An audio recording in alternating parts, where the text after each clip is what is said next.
Whether they wanted to be famous or it happened by accident, most streamers start the same way. Bored, broke, and going live just to see what happens. Then something clicks and a moment goes viral. They blow up overnight and suddenly there are followers, sponsors, Twitch clips everywhere. Everyone's watching. But the rise is the easy part. What happens after is where things fall apart. Some burn out, some break down, some get rich and lose everything anyway. Almost all of them try to stay relevant for just a little longer, and it usually ends badly. Today, we're looking at what happens after the views disappear. Because 15 minutes of fame is all most people get.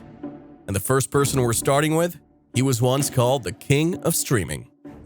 There was a time when Ninja wasn't just a streamer, he was the streamer. Blue hair, headband, Fortnite clips all over the internet.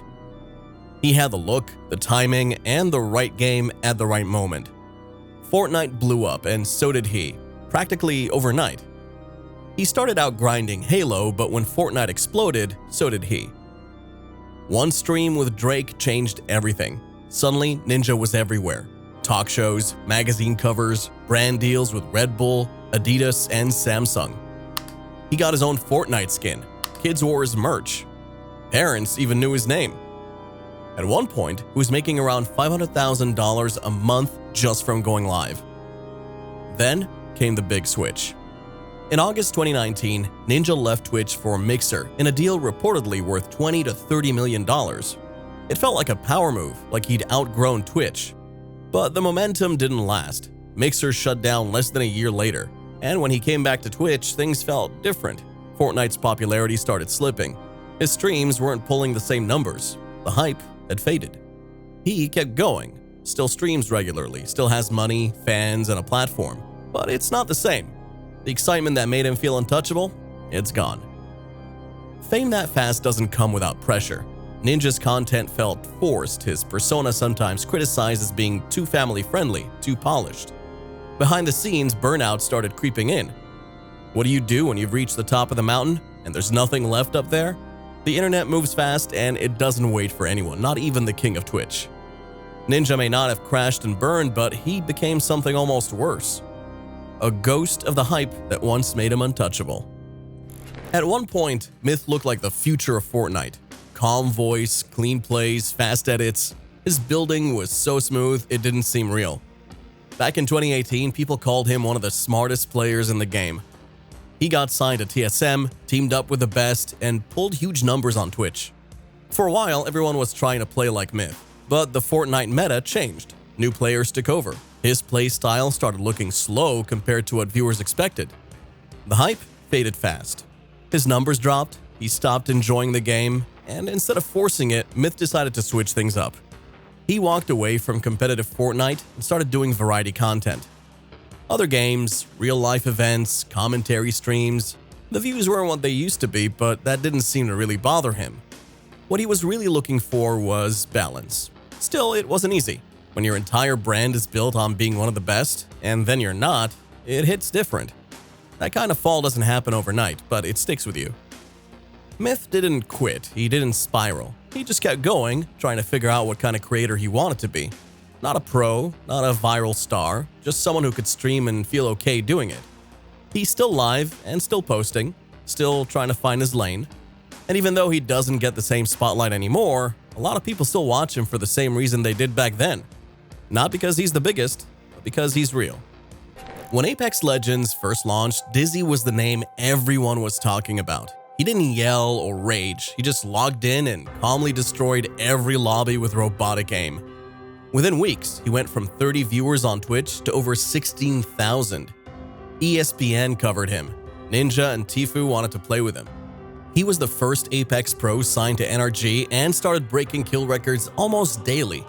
But the rise happened so fast, he skipped over the part where most streamers figure out how to handle the spotlight. Then came the face reveal. And the internet turned on him. Trolls filled his comments with insults. Screenshots of his face were turned into memes. Every stream clip had people making jokes about how he looked, and instead of celebrating his skill, the internet tore him down. It clearly affected him. He streamed less, his energy on camera started changing. When he showed up at TwitchCon for his first in-person event, It should have been a win. But it just made things worse. The hate followed him offline and he didn't look like someone enjoying his success. He looked like someone who just wanted to disappear. After that, Dizzy walked away from Apex, switched to Valorant and variety games, but the spark wasn't there anymore. He never said much about why he stepped back. Some say he got tired, others say the pressure broke him. Whatever the reason, he faded just as quickly as he blew up. Dizzy was one of the most talented players Apex had ever seen. But talent isn't enough when the internet turns mean and fast fame doesn't always give you time to recover. For years, AsianJeff streamed Fortnite to barely 10 viewers. Nothing fancy, just another kid grinding the game, trying to get noticed. Then, one clip changed everything. He beat Clix, one of Fortnite's top pros, in a 1v1 box fight. The clip went viral. People wanted to know who he was. Turns out, he was loud. Unfiltered, completely unpredictable. He screamed on stream. He shouted over his own mic. And his catchphrase, too loud, took over TikTok. In just a few weeks, his Twitch went from near empty chats to over 25,000 live viewers. His YouTube videos pulled millions. It felt like he showed up out of nowhere, and suddenly he was everywhere. Then, he disappeared. During the peak of OG Fortnite's return, Jeff went on a family vacation. A few days offline turned into a week, then 2. The numbers started to drop. The algorithm stopped pushing his content. 25,000 viewers became 2,000, then 500. By the time he came back, it was already too late. He admitted he could have handled it better, but when your mom asks you to visit family you haven't seen in 20 years, it's hard to say no. He chose family, and the internet moved on. These days, he's still streaming and still trying to climb back, but sadly, it's different now. AsianJeff's story is about timing and how fast things can fall apart when you miss a moment. Sometimes it doesn't take a scandal. Sometimes all it takes is being offline for a bit too long. Bruce Dropoff was different. Hilarious and just real. His streams felt like hanging out with the funniest guy in the room. Bruce Dropoff stood out because he didn't act like a typical streamer. He was funny, raw, and didn't hold back. His streams felt like hanging out with someone who just said whatever you wanted. No filter and no fake energy. And that's what people liked. He wasn't trying to be brand safe. He didn't tone himself down. And that's what viewers loved. Whether he was gaming, trolling, or just roasting his chat, Bruce built a loyal audience. When he left Twitch and joined Kick, his fans followed, his memes spread, and his clips went viral. In early 2022, he was one of the fastest growing creators online. He averaged over 20,000 viewers on Twitch and partnered with OTK, One True King. He was pulling better numbers than streamers with corporate sponsors. But being raw came with problems. Drama started building, arguments with other creators, internet backlash, mental health struggles. Some viewers liked the chaos and others didn't. Either way, it started taking a toll. Then came the breakdown. On stream, Bruce admitted it was getting to him. The pressure, the non-stop content, and all the expectations.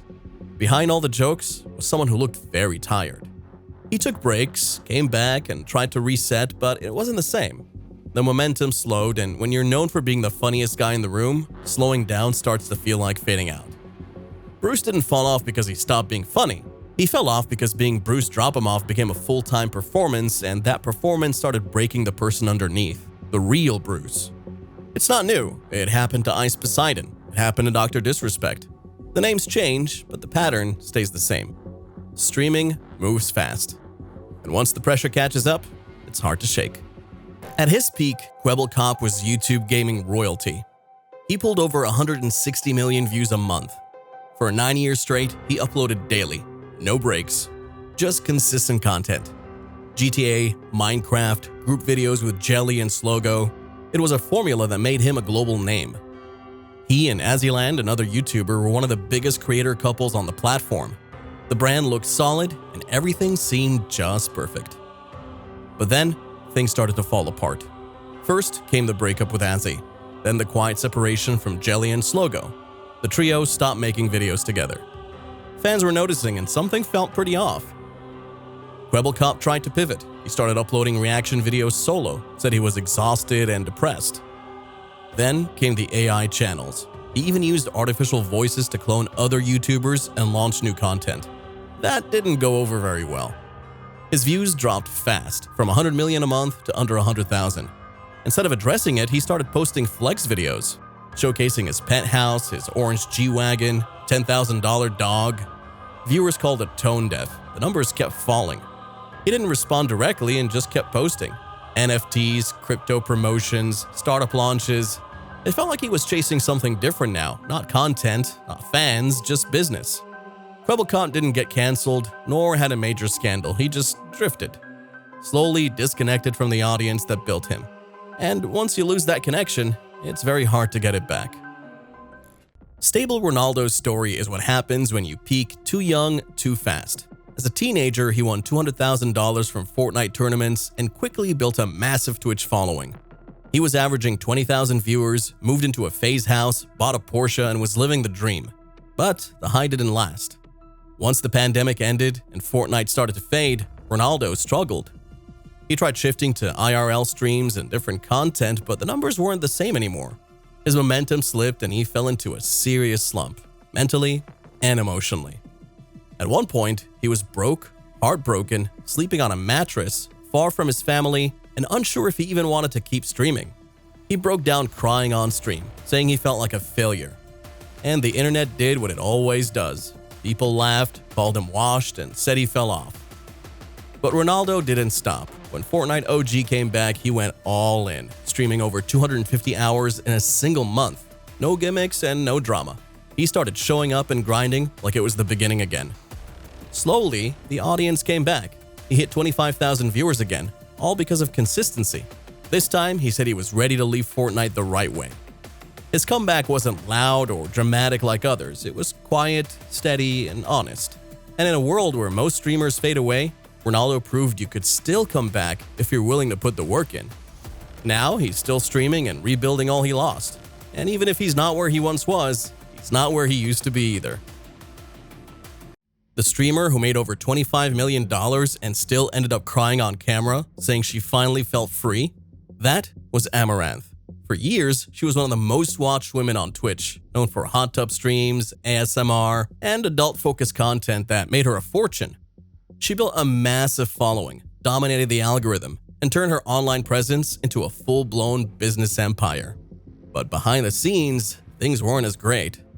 On October 15th, 2022, she went live and revealed she had a controlling, abusive husband.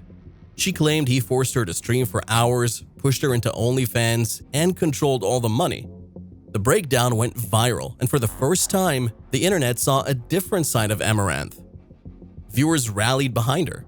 For a moment, it looked like things might change. But a few weeks later, she returned to the same type of content. Some fans supported her, saying she was taking control of her career. Others felt kind of confused or let down. Then came more chaos, more breakdowns, arguments on stream, accusations, police involvement, even a home invasion where her husband reportedly shot at armed intruders. It all played out live, like an ongoing series with no real ending. She's still rich, still streaming and posting, but you can't watch Amaranth without wondering what it's really like for her off-camera. This is how toxic fame can be when your personal pain becomes public entertainment. Because she built a brand and ended up getting trapped in it herself. Some of these streamers crashed, some disappeared, a few are still hanging on. But the one thing they all share, they learned that fame doesn't come with a warning label.